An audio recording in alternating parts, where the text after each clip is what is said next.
Hello, it's the Fellonius the old yapper again.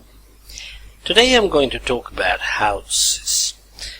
An internet friend of mine is moving into a new one he's built, and that's nice.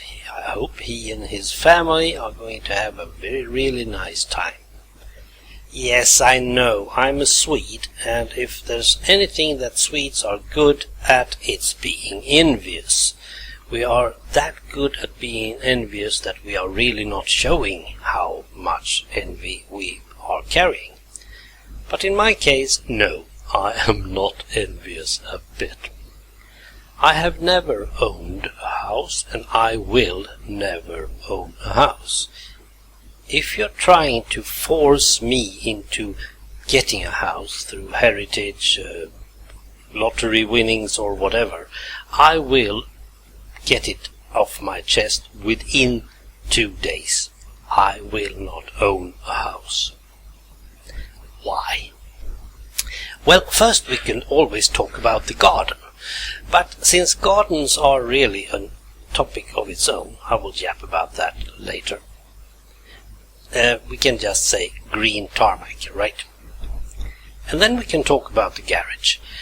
But that's also a topic for a later thing. But then we have all the nice things inside the house, like plumbing, water, heater, insulation.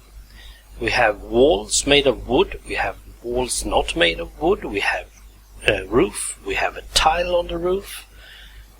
All these things can and will break.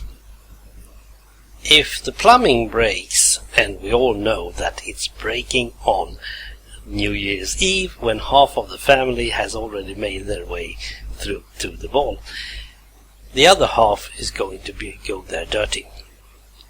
If you are not owning the house, you can always make sure that the owner of the house is going to pick up the bill. You just phone a plumber.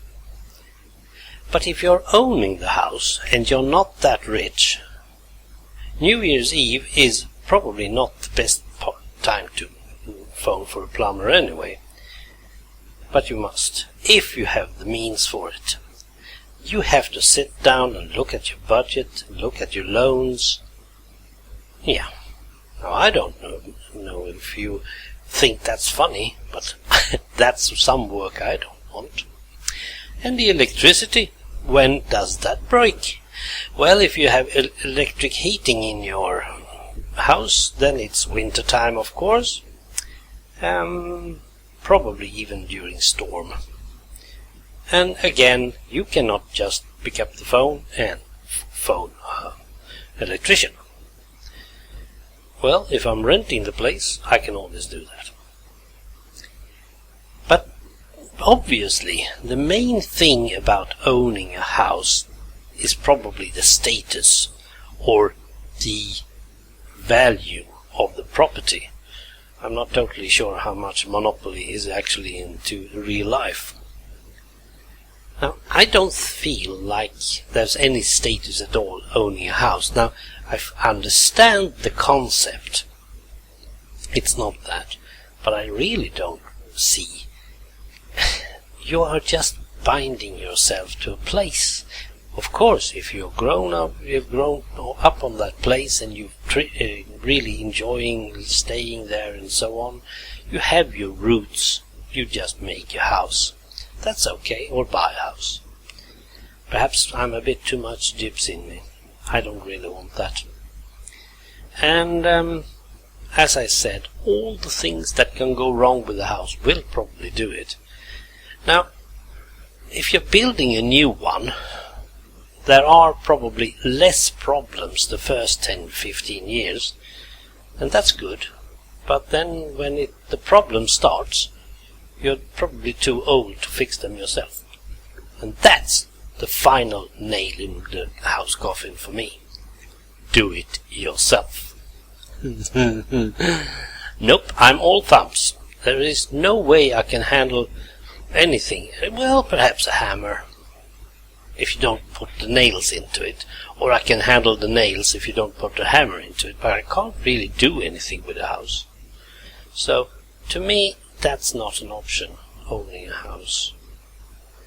And people are complaining, at least here in Sweden, about, oh, it's so expensive to own a house, and the neighbors. Well, let me tell you one thing about neighbors. Neighbors and relatives are the only things you cannot choose. So, if you're renting, you can always move. Yeah. Nope, I've never owned and I never will own a house. But I wish all of you who are owning your own home good luck, and I hope the plumbing is with you. Thanks for listening. Bye.